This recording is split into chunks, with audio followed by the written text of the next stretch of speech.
Let's recap a little bit of what we were speaking about. The Rabbi Shalom created a world in a state of instability. I say the world, I mean the spiritual worlds, not just our neshamas, which are fluid and can rise above their inherent capabilities, capacity, and they can fall well below their inherent capacity. They can reach levels of tumah that really are based on their rating of their neshama. If you could rate a neshama for its capacity, shouldn't be able to go down that far.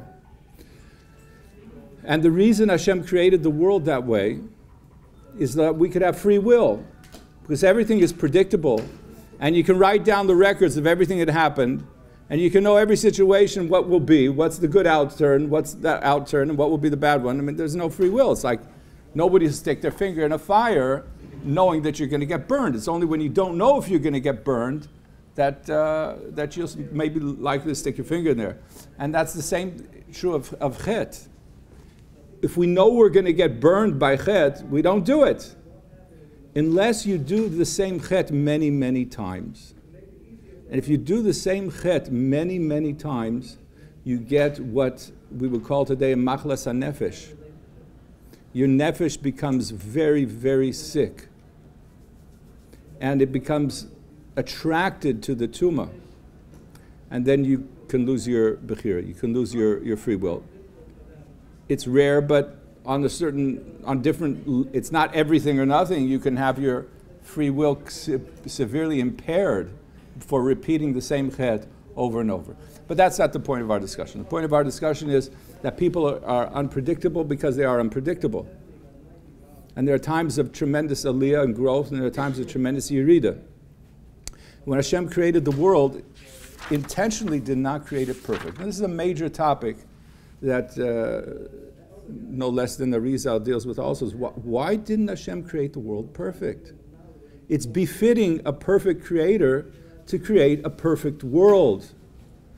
And he didn't do so. We have many examples of that. Not only did he not create a perfect world in the physical world that we live in, but even in the spiritual worlds. And there's a midrash which many people know. He was Boire Olamos Umachrivam, Boire Olamos Marin, created worlds and then they were destroyed, and created worlds and then they were destroyed. So Mikora Maikasova, why create the world on one level and then just turn around and have it destroyed? He did create the world with exact precision, but then he allowed things to deteriorate to a certain extent, and we have it from the very beginning of creation. One of the speakers last night mentioned it in the name of Rabbi. The world wasn't created perfect. It was created choser. Nothing went right. Because the first day, Vahior. Wow, the whole world was filled with light, spiritual light, and you could see Mesoifoi Lamat Soifoi. You could see everything that's going to happen. Oh, the Mauritian could see everything. What did Kodesh Baruch Hu do? He turned around. He said, no, but there's going to be wicked people in the world, and they might see things that they'll manipulate after, who knows. Uganozai. And he hid it away. So now the world's got, what came in its place? When the Rabbi Shalom hid the light, the supernal light of the beginning of creation, what came in its place? Darkness. Vay'erev vayvoiker yom echad. There was a night and a day, and there was something in between, an erev, mixed up. On the very first day created confusion. And on the second day, and the third day, and the fourth, as the speaker mentioned the name of Rav Pam, in particular, I'm interested in the fourth day, when the Levana, Hashem created created two great luminaries. And one of them said, well, wait a second, there can't be two Malachim, can't be two kings, Mishtamshim Bekeser Echad, that both of them have rule and dominion over the skies. So the Rebbe says, yeah, that's right. You said it's all good. Yeah, you said a good taina. Go and reduce yourself. You're going to get miniaturized.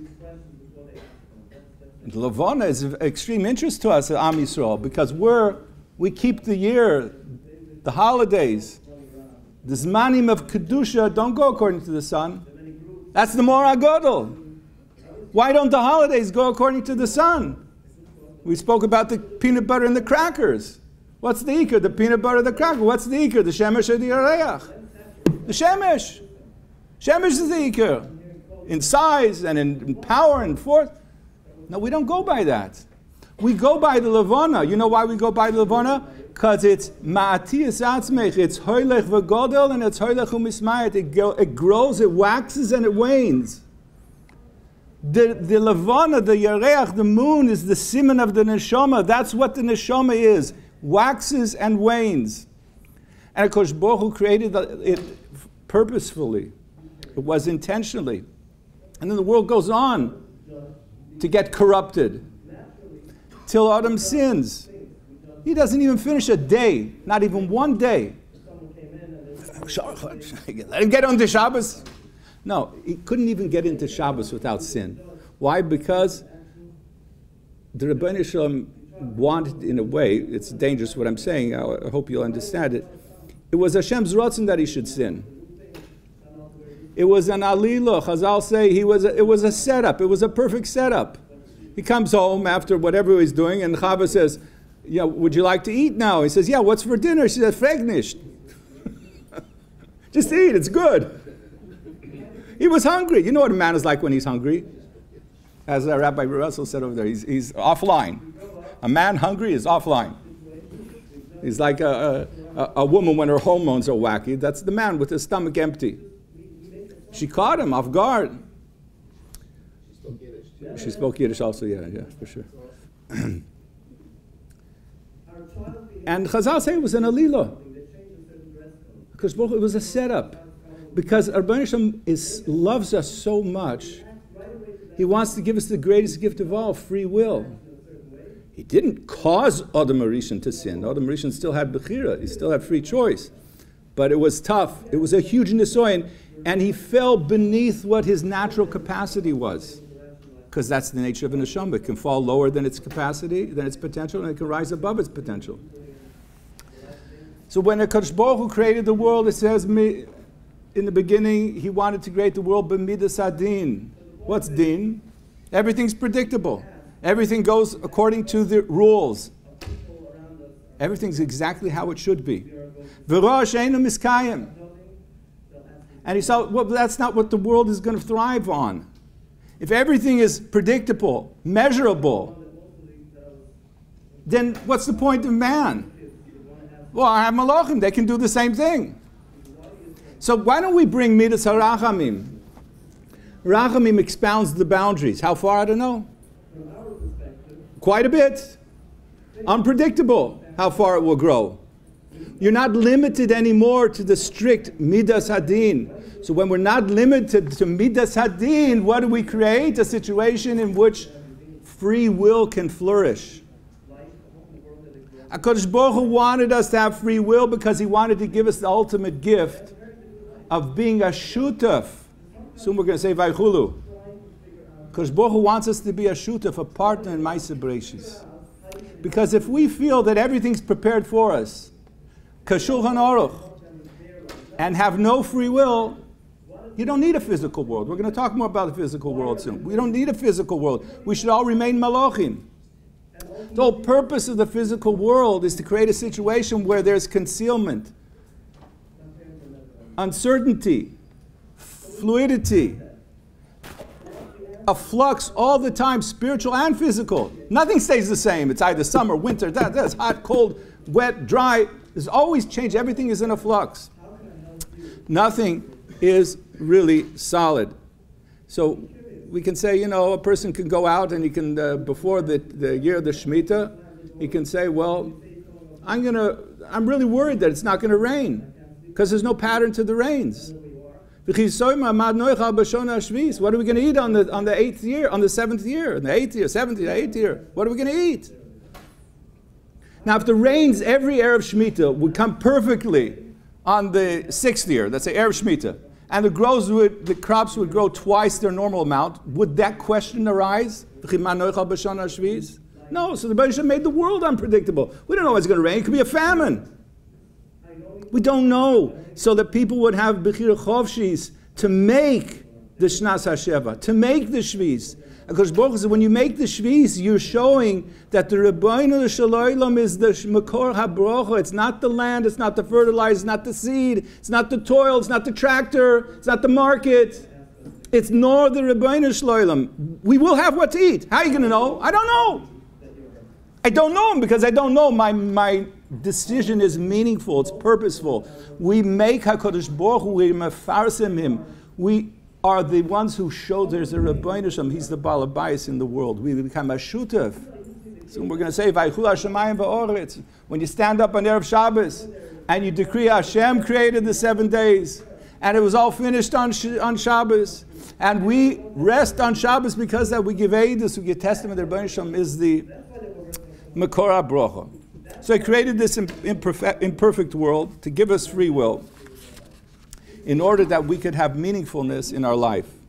It's a pasuk in Yeshayahu. The pasuk says, "V'osim dvorai bepicho, lintor shamayim v'lisod oretz." HaKadosh Baruch Hu gave him the nevuah, and he told him the nevuah, you are able to plant the heavens and the earth.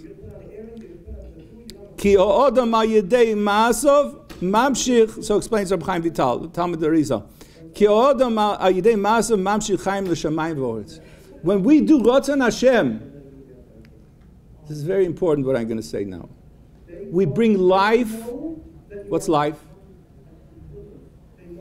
What's life? What's the difference between a dead body, Rahman al-Islam, and a live body? A neshama. If it has no neshama, it's not alive. That's why we check if a person is dead, according to Allah. If there's air coming out of his nose, ruach be'apov, the ruach is in the neshama is in the nose. So yipach be'apov. HaKadosh Baruch Hu blew the life of force into man's nostrils. That's what we check if a person is alive. The fact that you're able to inhale and expel air is a siman. The ruach, the neshama, is still in the body. If it's not there, it's dead. Same is true of a plant, or a fish, or an animal. If they don't have a nefesh chayo, it's not chay. It has to have a ruchnius core to it. Every blade of grass has a ruchnius koach in shemayim. What does it mean? He gives it the life force to continue to grow, to stay alive. There's a pnimius of ruchnius, everything that's alive. Who brings that pnimius aruchni, which is Chaim? That's Chaim. When a person does Ratzon Hashem, Ma'asov, our deeds and our diburim, Mamshichim Chaim Lashomayim V'oretz. There's a huge chiddush in both. When Mamshich Chaim, we bring Chaim, we give the spiritual koyach, the force, the neshama, to where? To the Olam Yonim, to the upper worlds, and to the mud, and to the mud, and to the stones, and to the plants, and to the worms, and to the fish, and to everything.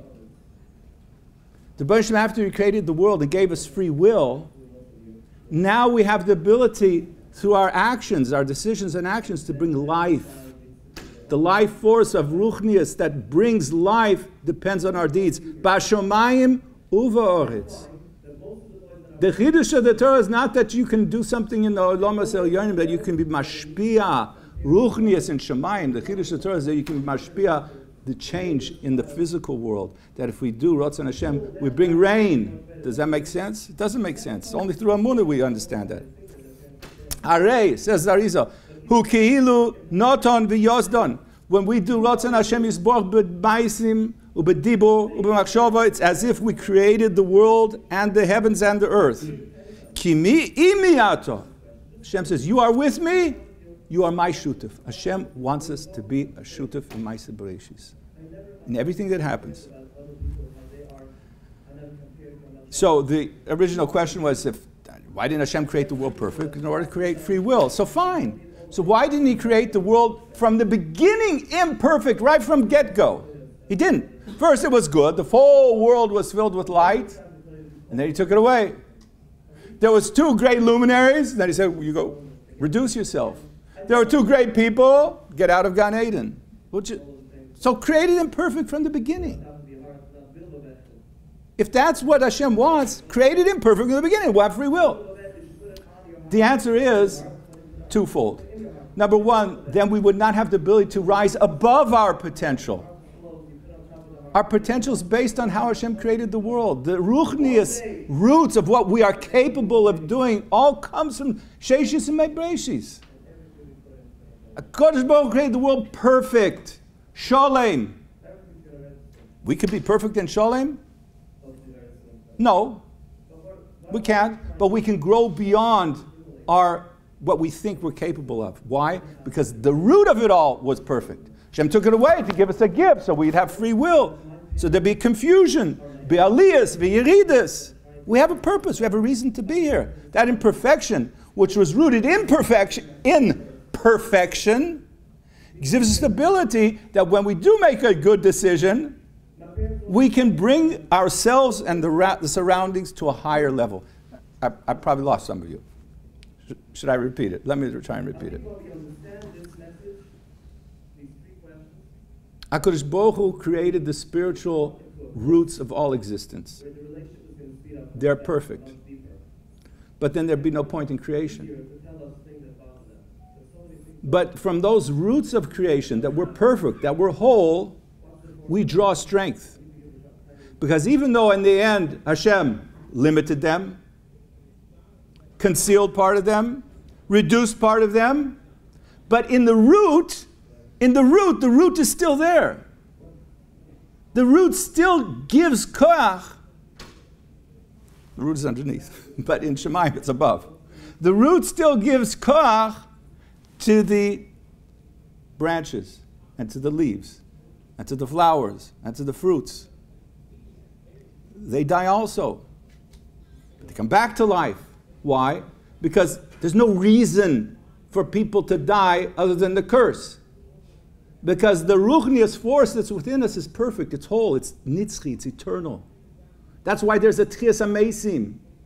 That's why Tchias HaMeisim is from the Yud Gimel Ikre Emunah. If you don't believe in Tchias HaMeisim, you're an apikeres chas v'sholem. Why is it so important to believe in Tchias HaMeisim? Because if you don't believe in Tchias HaMeisim, you're saying the neshama is not really ruchni. And if the neshama is not ruchni, if the neshama could die, chas v'sholem, and the neshama cannot die. A body could die, a neshama cannot die. It's nitzchi forever. It was created perfect. It was created whole. If you don't believe in that, then you have nothing to do as a yid. So my neshama is terminal. It can die. What's the purpose of being a yid? We have a neshama shostat b'tohirohi. It's perfect. And we still draw strength from it. And the neshama never sins. When we sin, it's the nefesh, not the neshama. Is that a little clearer? Let's move on a little bit. Yeah. So, can I just, how does kares fit in with that? Oh, very good. So the nefesh Chaim says, course is only on the nefesh. Neshama never cut off. Never. Never cut off. Good question.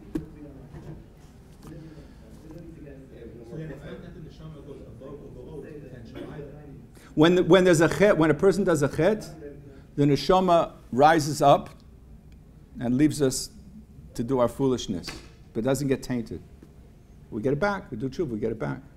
It's always on some level connected to us. Neshama never is tainted, never harmed. It's pure, it was created perfect, and it remains perfect. Completely perfect, whole. And that's where we get our strength from, and that's what we're going to speak about now, that Kadosh Baruch Hu created this pattern, this system of starting with perfection, and then reducing it to imperfection, not only to create free will, but for another reason also, and that's what's most pertinent for us. So that the lower levels could rise up through the efforts of the higher levels. Any person who's on a higher level in ruchnius of dveikis to Hashem, by whatever means he's used, it could be tefillah, it could be tshuva, it could be ma'asim tovim, it could be midas, it could be limudat Torah, whatever it is, he has the ability and responsibility to shine that light on that which is underneath him. So explains also Rabbi Chaim Vital and Rabbi Sol Eli Weintraub. The Leshem, excuse me. The Leshem. HaKadosh Baruch Hu wants us to shine our light on those who are underneath us. That's why the world was created in madregas, different levels. We talked about it before. There are different neshamas, different levels of neshamas. Some neshamas were created to fall in the mud. And here's an important yesod. We don't know. We don't know the secrets of the Rabbi Shem. Why this neshama came in on level A and the other neshama comes in on level -3. We don't know. But we know it exists. That's the concept of Nitsatsa shel Kedusha, the Nitsatsas of Kedusha that fell. There's some neshamas, lots of them, that from the beginning of creation are waiting in the mud, the spiritual mud, to be redeemed. How can they be redeemed? It dovetails so well what the professionals speak about trauma. It's about connections. Those neshamas that are in the mud, that fell very, very low, they only have one chance to get out of there. Only one. Connection to a neshama that's higher. Connection to a neshama which is reiner, which is cleaner, which is purer. That's their only chance. They cannot do it on their own. And that neshama that helps bring them out of the blood, out of the mud, is also connected to some other neshama, which is helping him. That's why.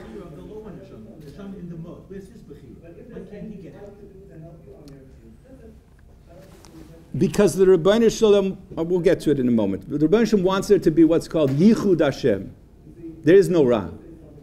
We'll get to it in a moment. It's a good question. It's a good question. He has Bechira, but the Bechira can only be actualized. The potential of his Bechira can only be actualized if somebody helps him. How does he help him?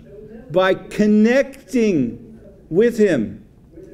If my neshama connects with somebody underneath me, my neshama will help him do the Bechira. I'll give you an example. The Chazon Ish asked the question, can you daven, let's talk about reality, can you daven that your children make good choices in Ruchnius? Akol b'dei shemayim chutz me'ireh shemayim. So Chazon Ish says in the end of Tyrus, Efsher in the language of the poskim means vaday. It doesn't mean like we say maybe.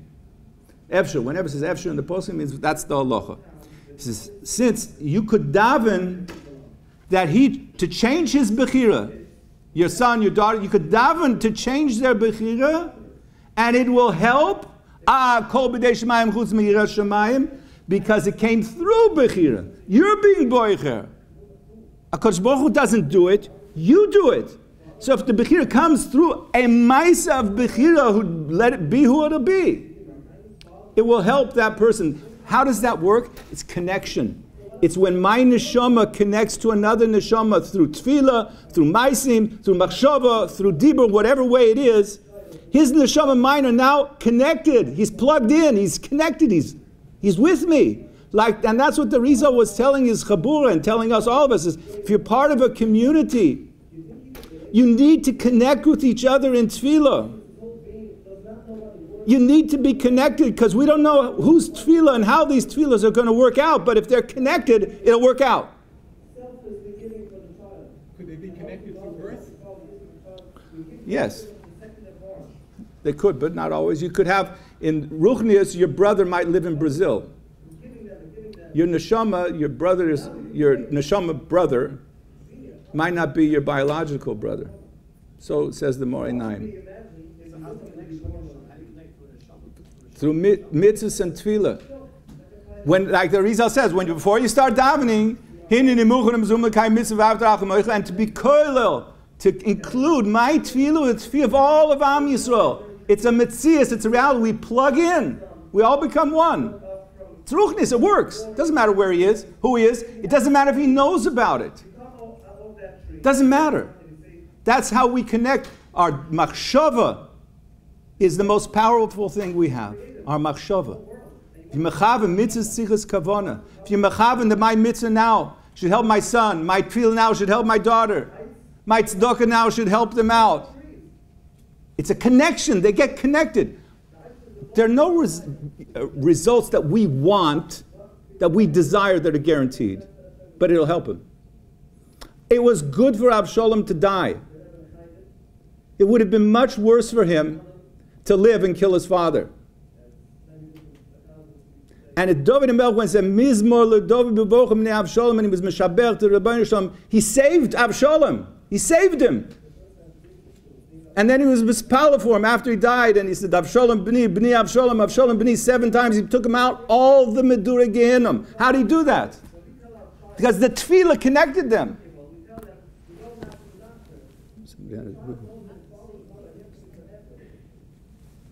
Better to say. If you think it also is good, better to say. Once a person gets pulled out of the mud, per se, like you were saying, are they always out? No. The Arizal says like, look, there are 3. He divides neshamas into 3 categories. There are neshamas that come into the world. They're perfect superstars. Tzaddikim Kedoshei Elyon. They'll get through life fairly easily. What does it mean fairly easily? Few struggles with Ra, but they'll have to put all their energy into Torah and Ma'asim Tovim. That requires a lot of strength, spiritual strength. But they'll get through it. Then there are ones who are in the middle level, and then there's the 3rd level neshamas, says the Rizal. The 3rd level neshamas, that they will not get out on their own. No, they won't. It'll be b'torach godol. It'll be a huge effort to pull them up. Huge effort. But once they've come up, not necessarily here, but once they come up and they've finished the process, their neshamas connect at the highest level. At the highest level, because lefum tzara agra. We don't believe in TT, twisted Torah. Olam Haba doesn't get you. You don't get Olam Haba because you learned 1,000 daf Gemara and you're off the charts genius. You get something. You get something. But if a person was an IQ of, I don't know, 90, that's low, right? 90 is low? I think, whatever. He's got a low IQ, and I saw this with my own eyes. People who had low IQs, but they stuck with it. And they worked hard and hard and hard. Maybe they got through 1 parak of Gemara. He's light years ahead in Olam Haba from the person who learned 1,000 daf without any effort. Light years ahead. Because lefum tzara agra. Says the Leshem, grandfather Rabbi Yoshiv Zatzal. Leshem was, according to Chazon Ish, the last of the greatest Mukubolim. Grandfather Chazon Ish, of Rabbi Yoshiv. He writes, a person should know, you have to know this Yisod, this principle, that there are different levels of neshamas that are created in the world. We have no choice in the matter.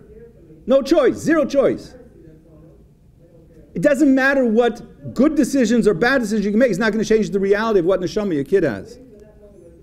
The only time you can influence that, on what type of neshama the child gets, is b'shas hazivuk. That's the only time. After that, it's a done deal. It's a done deal.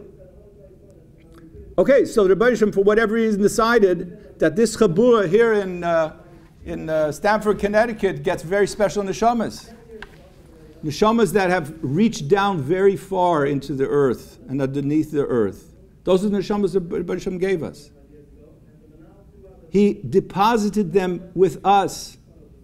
And sometimes the person himself went through the 7 Medura Gehinnom to get where he is. Now expects it from his children. Says the Leshem, you can imagine, we in America don't relate to this too well, but in England they still have a queen. Right? Once there were kings and queens. Now the palace, I went to see it once. It says you should always, you should always run to try and see a melech. They didn't show me, they didn't let me in. But I wanted to see what does it look like Kvod Malchus from the outside at least. You should try. I did my Ishtadlus and it didn't work, whatever. I saw the palace from the outside. And you see these guards and now, you know those guards who stand outside with the perfect uniform and they wear a Streimel too, right? Spodika, whatever they look perfect. Picture perfect, literally picture perfect. And you go inside, they didn't let me in. That was their mistake. They didn't let me in. Now the queen sits there like a poritz that she is. She's a malka. And she's got a crown on her head. And she sits on a throne which is hand polished. And furniture which is hand polished. Somebody does that work. And then the crown, it says, somebody puts the crown on her head. Somebody polished the crown before they put her on the head. Wow, that's Kvod Malchus. What if the, pardon me, what if the queen needs to go to the bathroom? Oh, she's got a beautiful bathroom, you know. Probably have a Hungarian designer there with chandeliers in the bathroom. And, pardon me, but the toilet doesn't flush. The toilet doesn't flush. The sewer is broken. Oy vey. So she comes out and she's very upset. The sewer is broken. So she turns to the guy who polishes the crown. I don't know. I don't know what to do here. The guy who polishes the throne. I don't know what to do here. The guy who sets the table. I don't know what to do here. So, well, who is involved? Who is it? No, there's a basement. The palace has a basement. The queen in her life will never go down there, but there are people working down there with plungers and dirty hands and dirty faces, schwitzing, stinking. Who's more important to the queen? The crown polisher or the people working in the basement? For life. For life. You can live without a crown, but you always need a toilet, right? You know, I use toilets. I never had a crown. You can live ganz fine without a crown. So this is Mamash the Lashon. I embellished it a bit, but this is Mamash the Lashon of the Leshem. He says there are those neshamas that the Rebbeinu Shem brought into the world to sweep the sewers. And there are those that are brought into the world to polish the crown. V'alo lo adam. A person should never have tarumois, never have complaints or sveikas. Why? Rebbeinu Shem, why? Because bahadi kavsha derachmon olamali. We don't know why this one was sent to sweep the sewers, and this one was sent to polish the crown. But what we do know is that Keshem, just as a malchus is not a malchus without a keser, a beautiful keser, a crown, it's not a malchus without a toilet. Somebody has to take care of the shmutz. Somebody has to clean it up. And there are people, says the Leshem, that because they have these neshamas that were sent to sweep, we're going to talk about that. What does it mean to sweep the sewers? They were sent to this world at the lowest level. They will struggle all their lives, possibly. All their lives. Listen to what I'm telling you. I'm not trying to bring you yush. There are neshamas that were sent into the world to struggle their entire lives up and down and up and down and up and down. But they shouldn't think it's for naught. It's purposeful. Because every time they go up, they bring something up with them. And every time they fall down and come back up again, they're going to bring something new up with them. Every time I connect with them, and because of my connection, they were able to rise up just a tiny little notch. We brought up a level of the Kedusha out of the Tumah. We don't know how much is in there. He might have to fall 100,000 times. And I have to help him come out of there 100,000 times. Because there's another part of the Kedushas Nishmoso that's stuck. He has to go there. You have to go there to get it out.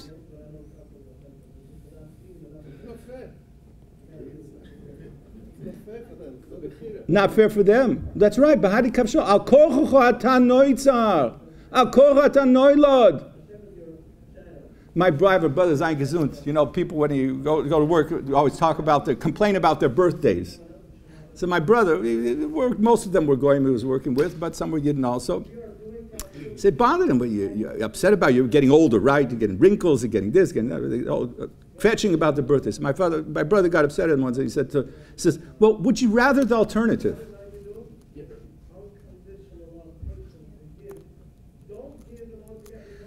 Al kochat hanoida v'kochat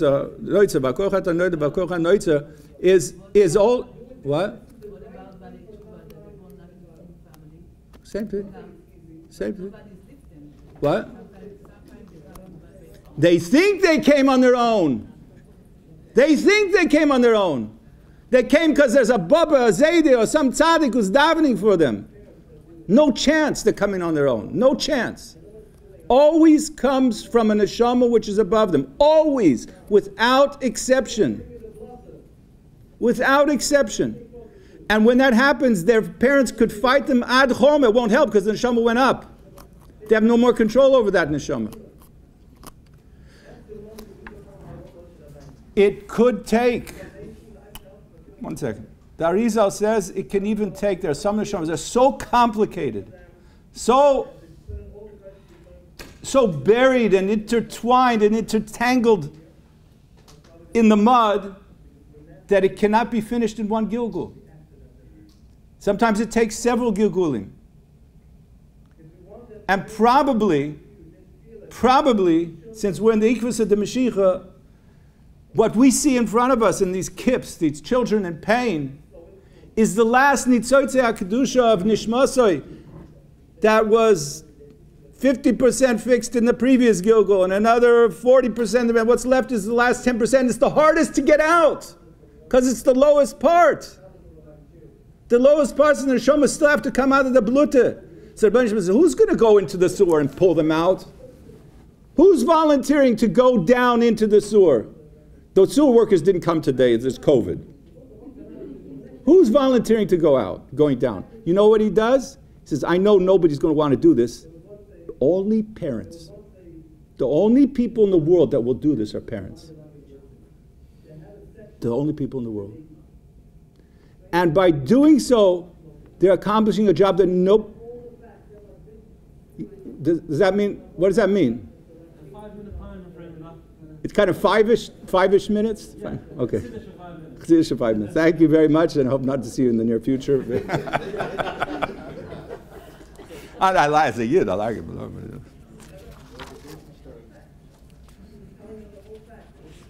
But the Rabbi Hashem says nobody's going to go down there unless you have a mother and a father who loves them so much that they'll never give up on them.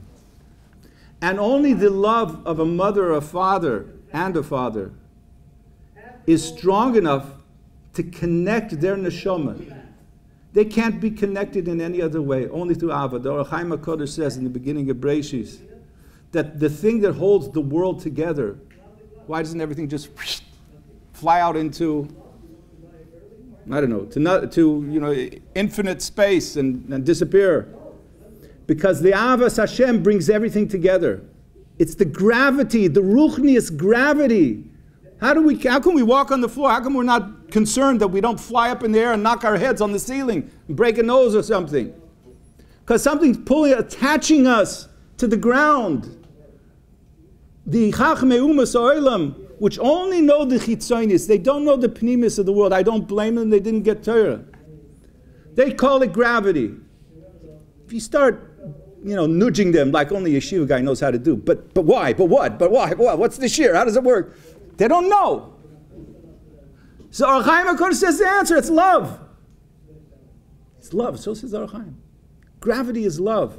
The only force that can connect these low neshamas, the last bits of these low neshamas, is love. We're shluchei de Rachmana. We call the Rebbeinu Shem Rachmana. What's Rachmana in Aramaic? The men know. Call the Rebbeinu Shem, his name in the Gemara, Rachmana. Rachmana litzlan. What does it mean, Rachmana? The beloved. Rachamim is love in Aramaic. Rachmana, we're shluchei de Rachmana, we're the shlichim of Ava. It's the only thing that in Ruchnius, it's the gravity, the Ruchnius gravity. Their neshamas are floating, are detached. That's why they're emotionally detached. Because in Ruchnius, their neshamas are floating in oblivion. They're not attached to somebody who's above them in Kedusha. And it's only going to happen through love. That's the only koach that can do it. So the Leshem says a person shouldn't have any tightness under the Rebbeinu Shem. What's his case? He's talking about the person himself. Let's say you're the person, you're the kip yourself. So you shouldn't have any tightness because Yesh Mishin Ishtalach, there are people sent in the world to bring the last levels of Kedusha out from the blood. And you know what happens then? You know what happens then when we get the last piece out? Mashiach comes. Mashiach comes. This tzibur, if you're blessed, somebody asked me, how do I have the right to talk? That's what the question was. Do you know what we went through? So we have some credentials. Let me just leave it at that. We have some credentials. What this Chabura is going through is the process of bringing Mashiach pshutoy kemashma. When the last spark of Kedusha, means the last element of Kedusha of Nishmas Yisrael, is reconnected, Mashiach comes immediately. Two things. One, the neshamas of these children, are they any less neshamas than in Helikite? They're all the same Helik neshamas, just they have a different mission. If I may understand the road marshal, every time we help them with the struggle, using the marshal with the toilet, the queen's jewelry fell into the toilet, and each time they're mischazik, they fish out another diamond that's in there. That's right. Help them bring it He up. said, better than me. Come up here. Absolutely. That's a great marshal. You know, like you hear these stories from time to time. A Kala took off her ring, $10,000 ring or something, and to wash, and it ended up in the garbage. So they call up the city, and everybody's going off. Everybody's coming out, going through. Stinks. God, why is everyone willing to do it? Kala, they love, helping a bride, and they come out stinking. But they know they're doing something good. There are stories you'll hear over those who were not in previous conferences. Parents who've done remarkable things, gone to things that I wouldn't do. Can we accelerate the process? No guarantees. Probably not. Probably not. But you can set it back. You can delay it. So what are we supposed to do? Davening and mitzvahs and stuff like that? Well, let's go back because he gave me 5 minutes. What we're supposed to do, number one, is Mizmor Gimel in Tehillim. Every time it gets bad, to sit down and say Tehillim, any Tehillim, but especially Gimel I would recommend, not with the intent in mind, I'm asking you to answer me as if I'm David HaMelech to save me from my tzorah. No, just to mishabeach. Mizmor l'tzoida. Be mishabeach the Rebbeinu Shem. That's hamtokas adinim. When we reveal the good that's in the situation, you think about something good. Well, she didn't kill herself. A murder! Let's have a song. Let's say Hallel. When you're mishabeach the Rebbeinu Shem, you got to find something good. Find something good. Doesn't matter how small it is. It doesn't matter if it's even true. David HaMelech is mishabeach the Rebbeinu Shem that's not an Eved or a mamzer is chasing him because kids don't kill their parents. And in his case, it wasn't true. Avshalom was going to kill him. But he was mishabeh. It says, Kevan Shepora, Somach, when he knew what the meaning of this gzeira was, even though he was in the midst of the pain, Somach, he was Samech, thank you, Rabbi Shem, it's my son. That's what we have to develop. The Shirva Shevach V'Hidoya, somebody said to me before, Roife Lishvu Eleiv, Hala. Huh? Hala, Rosh Tevis Hala. Huh? Pain. Oh, very nice. That one I didn't hear. Sit down and say Hala. With the kavanah of the Tehillim should be to be Mishabeach the Rabbeinu Shalom.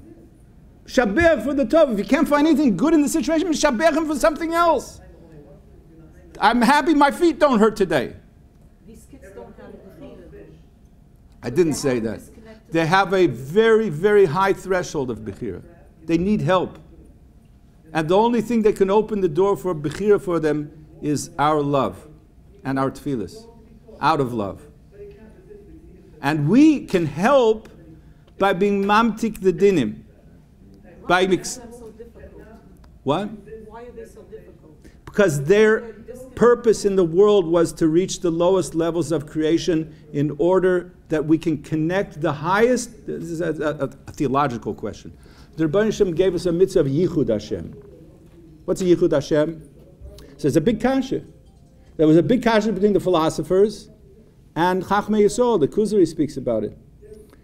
The philosophers said, Ramal kol goyim Hashem, ala shamayim kvoidoi. Oh, he's way up there, way up there. Ala shamayim kvoidoi. He's so chashuv, he's so godel. Can't be that he's involved with earthly matters. That would be a prisus in his kavod. So they put him, Rom, the exalted Father in heaven. Well, underneath it, behind that was the desire not to live with him. But put that aside for the moment. They had a theological issue. How could it be? How could it be that the greatness of Hashem, how does that, we say, mistader, how does that come together with people with worms, with dirt, with schmutz, with the sewer system? You would consider not be courteous if you said Hashem is in this world. They had another kasha. If it's HaKadosh Baruch Hu is infinite and omnipresent, so how's there room for creation? How's there room for creation? Einod Novado, how's there room for creation? So they say, okay, no problem. Let's send him on a rocket ship to Shemaim. That was Migdal Bavel. Push him back. Push him up where he needs to be. Rama kol goyim Hashem. We exist, so he can't be here, because if he's here, then we're not here. If we're here, he's not here. The two can't go together. But we don't say that. Mik Hashem Elokeinu magbihi lashaves. Hamashpil los bashomayim uvaretz. He's here, right here with us. That's Yahu Dashem. Hashem is everywhere. Even the kochos atum v'atom hachayes kulam HaKadosh Baruch Hu created them. So we would have bechira. And so we'd have a struggle with pulling people out of sin, out of schmutz. Tamar was the mother of Mashiach. Right? How did that relationship work out? Yudah's going along, and he thinks she's a Zaina. And in any event, it's his daughter-in-law. That's, you know what, it doesn't look kosher. Right? It's not a great yichus. Not a great yichus. But Nishmas HaMashiach, so explains Orach Chaim, was incarcerated in the neshama of Tamar. There's no way he's going to come out. He's telling me I got to stop now. Now he looks serious. No. We need another session. Okay. It looks like we have to stop here. But let me just finish by saying, the only way that piece of neshama could come out from the klippas that were holding him in was through an Adam Gadol, somebody above her. And it had to look like an Aveira what he was doing. It wasn't an Aveira, but had to look like Aveira. We could talk about it a little bit later.